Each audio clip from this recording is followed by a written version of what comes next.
வணக்கம் sir. Sir இப்போ இன்னைக்கு மே 5. சோ இன்னைக்கு எப்படி சார் மார்க்கெட் பெர்ஃபார்மன்ஸ் பண்ணிருக்கு? சென்சஸா இருக்கட்டும், நிஃப்டியா இருக்கட்டும், எந்த அளவு பெர்ஃபார்மன்ஸ் இருக்கு? சோ என்ன மாதிரியான சினாரியோ நடக்குது சார் இன்னைக்கு? இல்ல மார்க்கெட்டை பொறுத்த வரைக்கும் இன்னைக்கு சில பாசிட்டிவ் நியூஸ்களும் நிறைய நெகட்டிவ் நியூஸ்களுமே இருந்துச்சு. ஸோ மார்க்கெட் கேப் டவுன்ல தான் ஓப்பன் ஆச்சு. கேப் டவுன்ல ஓப்பன் ஆன மார்க்கெட் ஓரளவுக்கு சரிவு சந்திச்சு ஸ்டேபிளைஸ் ஆகிருக்கு. இப்ப டெக்னிக்கலா நம்ம பேசணும்னா இன்னுமே மார்க்கெட் புல் மார்க்கெட்டினுடைய சப்போர்ட் ரேஞ்சுக்கு மேலதான் இருந்துகிட்டு இருக்கு. 24,000 ரேஞ்சுகள் இன்னும் மார்க்கெட் பிரேக் பண்ண கிடையாது. 24,030 ஒரு ஸ்ட்ராங்கான ஒரு சப்போர்ட் ஏரியா. சோ அதுக்கு மேலதான் மார்க்கெட் தொடர்ந்து நின்றுட்டு இருக்கு. அந்த ரேஞ்சை பிரேக் பண்ண முடியல இன்னைக்கு ப்ளூஸ் அதை டிஃபெண்ட் பண்ணியிருந்தாங்க. ஸோ டெக்னிக்கலா பேசணும் அப்படின்னு சொன்னோம்னா market even though gap down ஆனாலுமே மார்க்கெட் ஓப்பனிங்ல இறங்கினாலுமே சப்போர்ட்ல மார்க்கெட்டோட ஸ்டேபிளா நின்றுட்டு இருக்குன்னு பேசலாம். பட் ஃபண்டமெண்டலா நம்ம பேசக்கூடாது, மேக்ரோ எக்கனாமிக்ஸ் அடிப்படையில பேசக்கூடாது.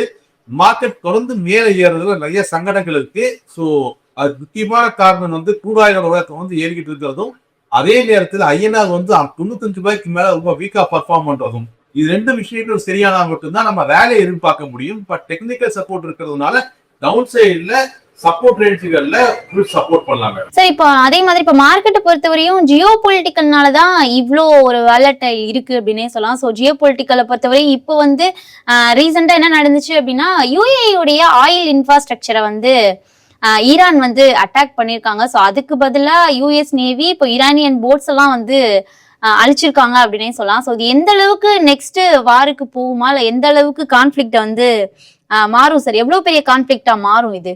இல்ல ஆக்சுவலா இந்த ஒட்டுமொத்த கான்செப்டுமே இந்த ப்ராஜெக்ட் ஃப்ரீடம் அப்படிங்கிற யுஎஸ் உடைய நேவியோடைய மூவ் தான். ஆக்சுவலா யுஎஸ் நேவியோடைய அந்த ப்ராஜெக்ட் ஃப்ரீடம் அப்படிங்கிற மூவ் என்ன பண்ணுது அப்படின்னு சொன்னா, ஹார்மோஸ் ஜலசந்தி வழியா கப்பல்களை சேஃபா நாங்க கொண்டு போறோம் அப்படிங்கிற பேர்ல தான் இந்த ப்ராஜெக்ட் ஃப்ரீடம் வந்து யுஎஸ் ஸ்டார்ட் பண்ணிருக்காங்க. சோ இதனால என்ன பண்றாங்கன்னா யுஎஸ் நேவி அந்த வழியா செவரல் ஷிப்ஸை எஸ்கார்ட் பண்ணி ஹார்மோஸ் ஜலசந்தியிலிருந்து வெளியே கொண்டு வரதுக்கு முயற்சி பண்றாங்க. இதை ஈரான் விரும்பல. ஈரானை பொறுத்த வரைக்கும் அவங்க என்ன சொல்றாங்கன்னா, ஹார்மோஸ் ஜலசந்தி கிட்ட ஒரு அந்நிய சக்தி அப்படிங்கிறாங்க. அதாவது யுஎஸ் நேவி சொல்றாங்க, யுஎஸ் நேவி அல்லது ஃபாரின் நேவி வந்து ஹார்மோஸ் ஜலசந்தி கிட்ட செயல்படுறத வந்து நாங்க ஒரு வயலேஷனா பாக்குறோம் அப்படின்னு சொல்றாங்க. So under project freedom US navy சில டேங்கர்களை எஸ்கார்ட் பண்ணி கொண்டு வர ட்ரை பண்ணும் பொழுது ஈரானுடைய போட்ஸும் ஈரானுடைய மிசைல் அண்ட் ட்ரோன் தாக்குதலுமே அவங்க மேல நடந்துச்சு. இதோட எஸ்கலேஷனா தான் அந்த தாக்குதல் வந்து யுஏஇ ஆயுள் கப்பு மேலேயுமே நடந்துச்சு. ஸோ இந்த தாக்குதலை பொறுத்த வரைக்குமே இது வாருக்கான அடுத்த எஸ்கலேஷனை கொண்டு போகுமோ அப்படிங்கிற பெரிய பயத்தை மார்க்கெட்ல ஏற்படுத்தி இருக்கு. இது பொறுத்து தான் நம்ம பார்க்கணும் மேடம். பட் இதுதான் சினாரியோ. ரெண்டாவது யுஏஇ பொறுத்த வரைக்குமே அவங்க ஓபெக்ல இருந்து வெளியே வந்து இஸ்ரேல் அண்ட் யுஎஸ் கூட நெருக்கமா மூவ் பண்றாங்க. ஆயில் சப்ளைய அவங்களுடைய கண்ட்ரோலுக்குள்ள அவங்களுடைய நாட்டோட சப்ளைஸ் வந்து இன்க்ரீஸ் பண்ண ட்ரை பண்றாங்க. இது எல்லாமே இந்த ரீஜன்ல மறுபடியும் ஒரு சின்ன கான்ஃபிளிக்ட உருவாக்கி இருக்கு சார். அதே மாதிரி இப்போ சீஸ்ஃபயரை பொறுத்தவரையும் டோட்டலா ஒரு கொலாப் ஆகுற ஒரு சிச்சுவேஷன் தான் இப்போ நடந்துட்டு இருக்கு. சோ இது வந்து நெக்ஸ்ட் லெவல் வாருக்கு போய் நிக்குமா சார்? எந்த அளவு வந்து இது வந்து மாறும் சார்? அதே மாதிரி இப்போ சீஸ்ஃபயரை பொறுத்தவரையும் டோட்டலா ஒரு கொலாப் ஆகுற ஒரு சிச்சுவேஷன் தான் இப்போ நடந்துட்டு இருக்கு. சோ இது வந்து நெக்ஸ்ட் லெவல் வாருக்கு போய் நிக்குமா சார்? எந்த அளவு வந்து இது வந்து மாறும்? இல்ல ஆக்சுவலா வந்து இந்த ஈரானுடைய இந்த ட்ரோன் தாக்குதல், அதுவும் யுஏஇ ஆயில் கப்பு மேல, அதே மாதிரி அந்த டேங்கர்கள் மேல நடத்தப்பட்ட ட்ரோன் தாக்குதலுக்கு அப்புறம் இந்த வார் எக்ஸ்லேட் ஆயிரும் அப்படிங்கிற பதக்கம் தான் பொதுவா இருக்கு. அதனாலதான் நீங்க கூபாயுடைய விலையை இந்த அளவுக்கு மறுபடியும் உயர்த்ததை நம்ம பார்க்கணும். பட் நடவடிக்கைகள் ரியல் கிரவுண்டை பொறுத்த வரைக்கும் நீங்க பாத்தீங்கன்னா இந்த தாக்குதலுக்கு அப்புறம் ட்ரம்போடைய அவருடைய ஸ்டேட்மெண்ட் எப்படி இருக்குது அப்படின்னு சொன்னா ரொம்ப ஸ்ட்ராங்கா எல்லாம் இல்லை. அதாவது வந்து யுஎஸ் ஈரான் வந்து வயலேட் பண்ணிட்டாங்க, ஈரான் வந்து சீஸ்ஃபயர் தாக்குதல் நடத்துறாங்க, அதனால நாங்க மிகப்பெரிய தாக்குதல் நடத்துவோம் அந்த மாதிரி ட்ரம்ப் சைடு வந்து எந்த ஒரு அனௌன்ஸ்மெண்ட்டும் வரல. ஸோ ஆப்வியஸ்லி யுஎஸ் வந்து இந்த வாரை எக்ஸ்பிளைன் பண்றதுக்கு விருப்பல அப்படிங்கறத நம்ம பார்க்கலாம். சரி, ஈரான் சைடு இருந்து ஆமா நாங்க தான் தாக்குதல் நடத்தணும், நீங்க பண்ணக்கூடாது அப்படிங்கிற மாதிரி எல்லாம் இது ஒன்றும் சொல்லல. ஈரானுமே என்ன சொல்றாங்க, தாக்குதலுக்கு அப்புறம் இது வந்து ஒரு வார்னிங் ஷாட் தான் நாங்க கொடுத்தோம், எங்களோட வார்னிங்கை மீறி எங்களுடைய பாதுகாப்பு இருக்கக்கூடிய ஏரியாக்குள்ள கப்பல்கள் வந்துச்சு, யுஎஸ் உடைய நடவடிக்கைகள் வந்து இது வயலண்ட் ஆனது அப்படிங்கிற மாதிரியான ஒரு ஸ்டேட்மெண்ட் தான் கொடுக்குறாங்க. ஸோ ஈரானுடைய பேச்சுல இருந்துமே ஸ்டேட்மெண்ட் இருந்து இவங்களும் வார எக்ஸ்பெக்ட் பண்ணணும் அப்படிங்கிறது விரும்பல. அதனால சீஸ்ஃபயர் வந்து இவங்க கோட்ல தான் இருக்கு அப்படிங்கிற ஒரு அசம்ஷன்ல தான் உலக நாடுகள் எல்லாமே இல்ல மார்க்கெட்ஸ் எல்லாமே செயல்பட்டு இருக்கு. பட் இது ஒரு சீரியஸான எக்ஸ்பிளேஷன். இது மாதிரி இன்னொரு தடவை நடக்கும் பொழுது இதே மாதிரி 2 பேர் ரியாக்ட் பண்ணுவாங்களா அப்படிங்கிறது சந்தேகம் தான். பட் சீஸ்ஃபயர் இன்னும் போல்ல தான் இருக்கு. பட் அடுத்து ஒரு சின்ன பொறி கிடைச்சாலும் கூட அது பிரேக் ஆகிறதுக்கான வாய்ப்பு வரலாம். சார் அதே மாதிரி இப்போ ரீசெண்டா ஸ்டேட் எலெக்ஷனுடைய ரிசல்ட் வந்துச்சு. ஸோ இதனால மார்க்கெட் கொஞ்சம் இம்ப்ரூவ் ஆயிருக்கு அப்படின்ற மாதிரி சொல்றாங்க. ஸோ எதனால இம்ப்ரூவ் ஆயிருக்கு? இது வந்து ஒரு ஷார்ட் டேர்ம் ரியாக்ஷன் மாதிரி நம்ம பார்க்கலாமா? இதை எப்படி பார்க்கலாம் சார் இந்த growth? ஓகே, ஆக்சுவலா வந்து நம்ம நேத்து எலெக்ஷன் பத்தி டிஸ்கஸ் பண்ணிட்டு இருந்தோம். ஸோ நேத்து எலெக்ஷன் ரிசல்ட்ஸை பொறுத்த வரைக்கும் நம்ம இன்னும் தமிழ்நாடு மட்டும் இல்ல, ஒரு அட் ஸ்டேட்டோட எலெக்ஷன் ரிசல்ட்ஸ் நீங்க பாத்தீங்கன்னா எப்பவுமே ஸ்டாக் மார்க்கெட் என்ன பண்ணுன்னா மத்தியில ஒரு நிலையான ஆட்சி இருக்கான்னு தான் பார்க்கும். அது பிஜேபியா இருந்தாலும் சரி, காங்கிரஸா இருந்தாலும் சரி, எந்த கவர்மெண்ட் மத்தியில் இருந்தாலும் அது ஸ்டேபிளான கவர்மெண்டா அப்படிங்கிறது தான் பங்குச்சந்தைக்கு தேவையான ஒரு விஷயம்.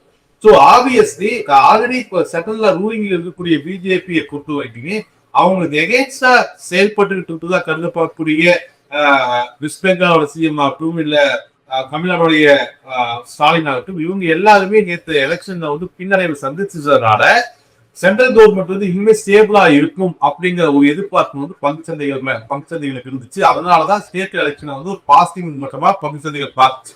மற்றபடி பங்குச்சந்தைக்கு வந்து காங்கிரஸ் பிடிக்கும், பிஜேபி பிடிக்கும் அப்படிங்கிற எந்த அர்த்தம் கிடையாது. சென்ட்ரல் கவர்மெண்ட் இன்னும் ஸ்டேபிள் ஆகும் போது அது பங்குச்சந்தைகள் பாசிட்டிவா பார்க்கும். ஸோ ஆப்வியஸ்லி நேற்று வந்த எல்லா மாநிலங்களோட ரிசல்ட்ஸுமே சென்ட்ரல் கவர்மெண்ட்டை வந்து இன்னும் ஸ்டேபிள் ஆக்குறது அப்படிங்கிற காரணத்தினால இது ஒரு பாசிட்டிவான இம்பாக்டா தான் மார்க்கெட்ல பார்க்கப்பட்டுச்சு. அதனாலதான் இன்னைக்கு கேப் டவுன்ல மார்க்கெட் ஓப்பன் ஆன பொழுதும் பாட்டம்ல சப்போர்ட்ல டிஃபெண்ட் பண்றதுக்கு இது யூஸ் ஹெல்ப்ஃபுல்லா இருந்துச்சு. ஸோ பாட்டம்ல டிஃபெண்ட் பண்ணி மார்க்கெட் ஓரளவுக்கு ரெக்கவர் ஆனதுக்கு இது காரணமா இருந்துச்சு. பட் எகெயின் இந்த விஷயத்தை தாண்டியும் உலகளவில் இருக்கக்கூடிய மேக்ரோ எக்கனாமிக்ஸ் ஃபேக்டரும் ஜியோ பொலிட்டிக்கல் டென்ஷன்ஸ் தான் இப்போதைக்கு நம்மளுக்கு ரொம்ப முக்கியம். ஸோ இந்த ஃபேக்டர் நியூவாக விழுந்துச்சு, எலெக்ஷன் ஃபேக்டர் அப்படிங்கிறது நியூவாக விழுந்துச்சு. அது ஒரு சின்ன விஷயம் தான் ஓவரால் இஷ்யூ கம்பேர் பண்ணும்பொழுது. ஸோ தொடர்ந்து ஐஎன்ஆரும் crude oil-ம் நம்மளுக்கு மிகப்பெரிய பிரச்சனையா இருக்கும். crude oil விலை கம்மியாகாம ஐஎன்ஆர் வந்து ஸ்ட்ரென்தன் ஆகாம பங்குச்சந்தைகள் ஒரு பெரிய ரேலியை கிரியேட் பண்றதுக்கான வாய்ப்புகள் இருக்கானா அது ரொம்ப கம்மி.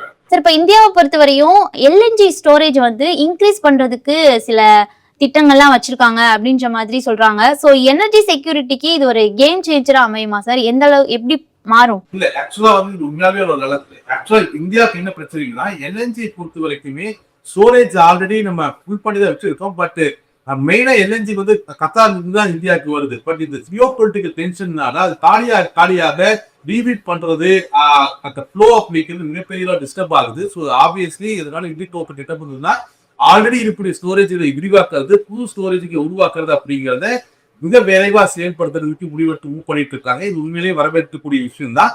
இது இந்த வாழை நின்றாலும் எதிர்காலத்தில் இந்த மாதிரி ஒரு சூழ்நிலை வரும்பொழுது இந்த எல்என்ஜி கெப்பாசிட்டி மிகப்பெரிய இன்க்ரீஸ் பண்றது அப்படிங்கிறது மிகப்பெரிய பிளஸ் பாயிண்டா தான் பார்க்கப்படும். இந்தியாவுடைய பொருளாதாரத்தை அடிப்படையாக வச்சு பார்த்தோம்னா ஸோ அதுக்கான அனௌன்ஸ்மெண்ட்ஸ் வந்து கூடிய விரைவில் வந்து அந்த ப்ராஜெக்ட்ஸ் உடனே ஸ்டார்ட் பண்றதுக்கான எல்லா ஏற்பாடுகளும் நடந்துட்டு இருக்குன்னு தான் அபிஷியல் சொல்லுங்க. சார் இப்ப அதே மாதிரி சவுதி அரேபியாவும் யூஏஇக்கும் இடையில ஒரு ரிஃப்ட் இன்னும் இன்க்ரீஸ் ஆகுது. சோ இது குளோபல் ஆயில் மார்க்கெட்டை இம்பாக்ட் பண்ணுமா சார்? மேடம் ஆக்சுவலா சவுதி அரேபியாவுக்கும் யூஏஇக்கும் இடையில இருக்கக்கூடிய பஞ்சாயத்து என்ன பிரச்சனை என்ன அப்படின்னு சொன்னா வாபாக்ல இருந்து சவுதி வந்து யூஏஇ வந்து வெளியே வர்றாங்க. ஒபாக்கை பொறுத்த வரைக்குமே அது மேஜர் டிசிஷன் மேக்கரா சவுதி அரேபியா இருந்துகிட்டு இருக்கு. சவுதி அரேபியாவும் யூஏயும் மிகப்பெரிய க்ளோஸ் ரிலேஷன்ஷிப் இருந்த நாடுகள் தான், அதற்கு குழப்பம் கிடையாது. பட் வந்து ஒபாக்ல மேஜர் டிசிஷன் வந்து சவுதி அரேபியா தான் இருக்குது அப்படிங்கிற ஒரு மனநிலையில யூஏ இருக்கு. ஸோ யூஏயுடைய கெப்பாசிட்டி மிகப்பெரிய இன்க்ரீஸ் பண்ணியிருக்காங்க. அப்படி இன்க்ரீஸ் பண்ணியிருக்கிற பட்சத்துல அவங்க ஆயில் இன்னும் கொஞ்சம் அதிகமா விற்கிறது இந்த மாதிரியான விஷயங்கள்ல அது யூஏக்கு சாதகமா இல்லை சவுதி அரேபியா. அதனாலதான் ஒபாக்ல இருந்து வெளியே வந்து Iran and Israel and US கூட க்ளோஸா மூவ் பண்றாங்க. அவங்களுடைய யுஏஇ ஆயிலுடைய சேல்ஸை புஷ் பண்றதுக்கான ஸ்டெப்புகள் எடுக்கிறாங்க. இந்த விஷயத்தை பொறுத்த வரைக்கும் ஒரு யுஏக்கும் சவுதி அரேபியாவுக்கும் சின்ன மோதல் கருத்து வேறுபாடுகள் இருக்கு அப்படின்றத பார்க்கணும். இது வந்து சின்ன சின்ன என்ன சொல்றது கோல்டு மாதிரி சொல்லுவோம் இல்லையா, கொஞ்சம் மறைச்சிட்டு போறது மாதிரி சொல்லுவோம் இல்லையா, அந்த மாதிரி ஒரு சூழ்நிலை தான் இருக்கு. பெரிய அளவுல பெருசாகாதுன்னு எதிர்பார்க்கலாம். மீன்வைல் இந்த ஹார்மோன் விஷயம் முடிஞ்சிருந்தா இது பெரிய அளவுல இம்பாக்ட் ஆகாது. அதுக்கப்புறம் ஓபாக்கு தனியா சேர்க்கணுங்கிற அவசியமும் யுஏக்கு இருக்காது.